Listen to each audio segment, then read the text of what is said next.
नमस्कार, NockingNews.com में आपका स्वागत है। मैं हूं कृजेश वशिष्ठ। डोनाल्ड ट्रंप अमेरिका का गोरबाचेव, इसके पक्ष में एक एक करके चीज़ें सामने आ रही हैं।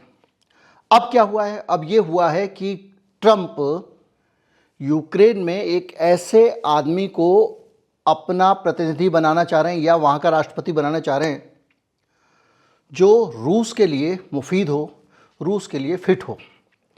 यानी ट्रंप ने पूरी तरह से उस यूक्रेन को गड्ढे में डाल दिया है, धोखा दे दिया है, जिस यूक्रेन ने अपनी जान पे खेलकर रूस जैसे बड़े पहलवान से पंगा लिया था, इसलिए क्योंकि अमेरिका चाहता था। और अब ट्रंप ने पूरा रंग बदल दिया है।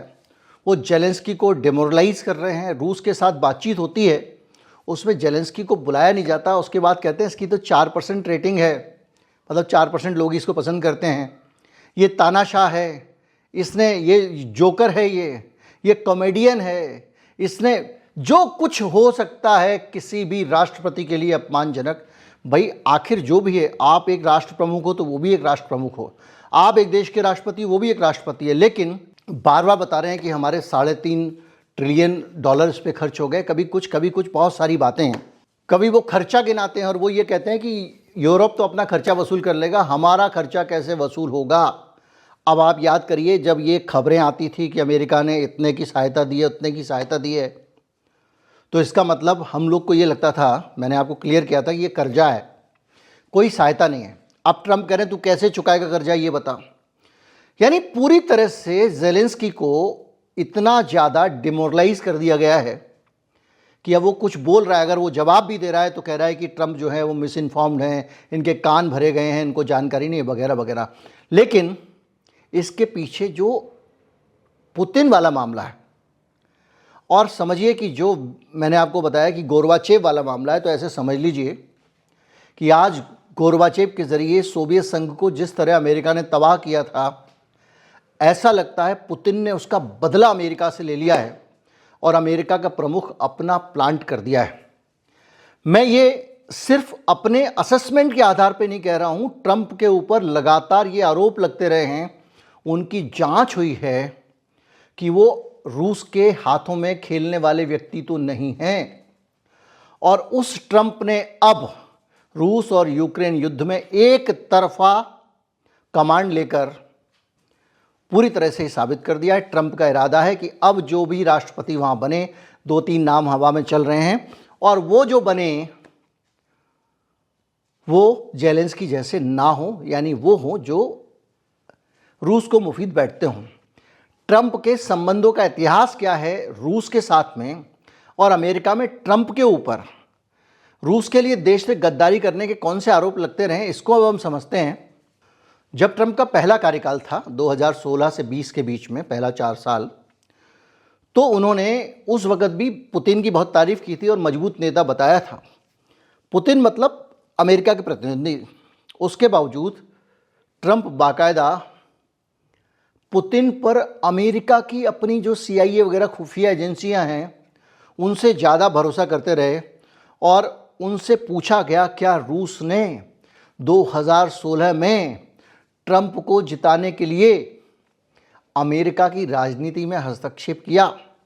इससे अंदाज़ा लगाइए कि जब उनसे पूछा गया तो उन्होंने कहा नहीं, वो रूस की एजेंसी फला ये करी है, वो करी है। इतना ही नहीं, पहले उन्होंने जेलेंस्की को थोड़ी मदद की थी, सैन्य सहायता रोक दी, लेकिन 2019 में कि हम आपको हथियार नहीं देंगे। क्यों?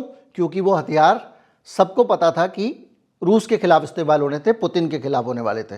इस तरह की बहुत सारे आरोप इनके ऊपर लगते रहे हैं। और तो और अमेरिका की जो जासूसी संस्थाएं थीं, जो खुफिया एजेंसियां थीं, उन्होंने बाकायदा कहा कि रूस चुनाव में अमेरिका की दखलंदाजी कर रहा है। देखिए, जैसे गोरबाचेव पे आरोप लगता है कि वो अमेरिका के प्लांटेड थे, वैसे इस केस में अगर देखें तो ट्रंप की मदद कर रहा है रूस, ये आरोप लगे। और उन्होंने ये कहा कि 2016 के इलेक्शन में इन्होंने, रूस ने बाकायदा ट्रंप के समर्थन में माहौल बनाया, डिसइंफॉर्मेशन कैंपेन चलाया। यानी जो रूस के लोग हैं उन्होंने बाकायदा इंटरनेट रिसर्च एजेंसी वगैरह के ज़रिए, सोशल मीडिया के ज़रिए ऐसा कंटेंट और डिसइंफॉर्मेशन अमेरिका के समाज में फैलाया जिसके कारण दो भागों में समाज बंट जाता था। दो भागों में बंटने की बात आती है तो भारत की याद आती है, और एक भाग को भड़काया जा रहा था ताकि ट्रंप को फ़ायदा मिल सके। हैकिंग हुई, बहुत सारे डेमोक्रेटिक नेशनल कमेटी के अकाउंट वगैरह हैक किए गए, हिलरी क्लिंटन के जो कैंपेन के अकाउंट हैक किए गए, उनके लीक वगैरह, मेल वगैरह लीक हुए। इसके साथ साथ उनकी चीज़ें बाकायदा विकीलीक के प्लेटफॉर्म पर भी पाई गईं।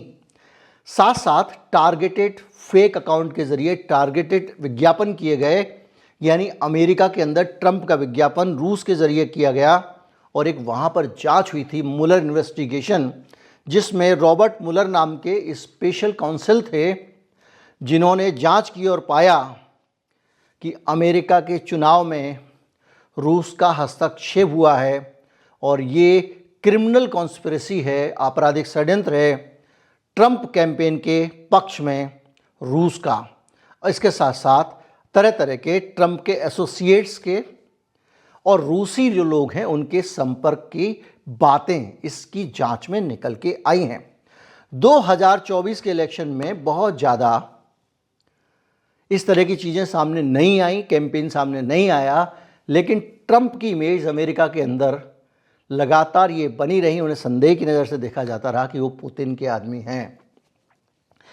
अब जब यूक्रेन के साथ शांति कराने के नाम पे एक आदमी जो बड़ा है, शक्तिशाली है, बलशाली है, उसके सामने एक टिड्डी पिड्डी जो आप ही की दम पे खड़ा हुआ, जेलेंस्की की क्या हैसियत थी लड़ लेता, उसको आप धमका रहे हो, उसको डरा रहे हो।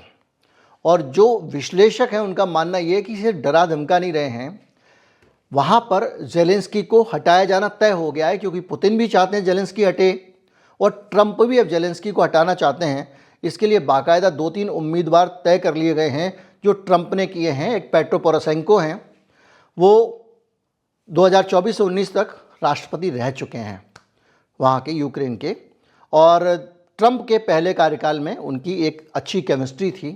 कुलेबा है, दिमित्री कुलेबा, वो भी रूस के प्रति रुख उनका थोड़ा सा दिखावटी कड़क रहा है, और वो यूक्रेन के विदेश मंत्री रहे हैं और देश के भीतर एक प्रभावशाली नेता हैं। अलेक्जेंडरोविच किम एक बिजनेसमैन और पॉलिटिशियन है। ट्रंप को इसलिए भी पसंद आते हैं कि ये बिजनेसमैन की मानसिकता कि ये 3 विकल्प ट्रंप के हैं।